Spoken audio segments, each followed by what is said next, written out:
Ma voisine qui me dit, écoute, moi, je ne comprends pas qu'on ne puisse pas s'intéresser aux actualités. Quand tu me dis que tu ne regardes plus les informations, eh bien, je trouve que c'est ton devoir de citoyenne de le faire. Je lui dis, je protège ma réalité. Elle me dit, oui, quoi, l'ignorance? Tu tournes la tête? J'ai dit, non. Figure-toi que j'ai compris à un moment, quand je regardais les images, par exemple, de Gaza avec ses enfants, ses cadavres à l'intérieur, enfin, toutes ces choses, ça me soulevait le cœur, j'en étais malade.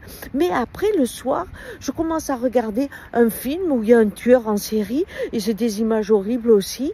Et je me suis dit, mais quand même, imagine-toi, en 40, tu es à table, tu prends ta soupe et tu regardes ce qui se passe dans un camp de concentration, comment on enlève les gens, comment on les amène au four crématoire, et ça, tous les soirs, pour être informé de ce qui se passe. Oh, elle me dit là, t'exagères. Je lui dis, mais c'est pareil, enfin. Je lui dis, cette technologie nous insensibilise, parce qu'on ne sait plus où est l'horreur et où est le film d'animation.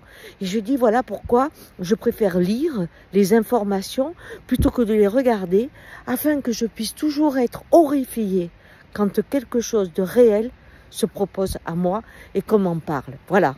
Elle m'a dit, bon, c'est un choix. Et voilà. Eh bien, chacun fait son choix. Moi, j'ai fait celui-là. Je préfère lire l'information que la regarder pour avoir toujours une grande différence entre l'imaginaire et le réel. Au revoir.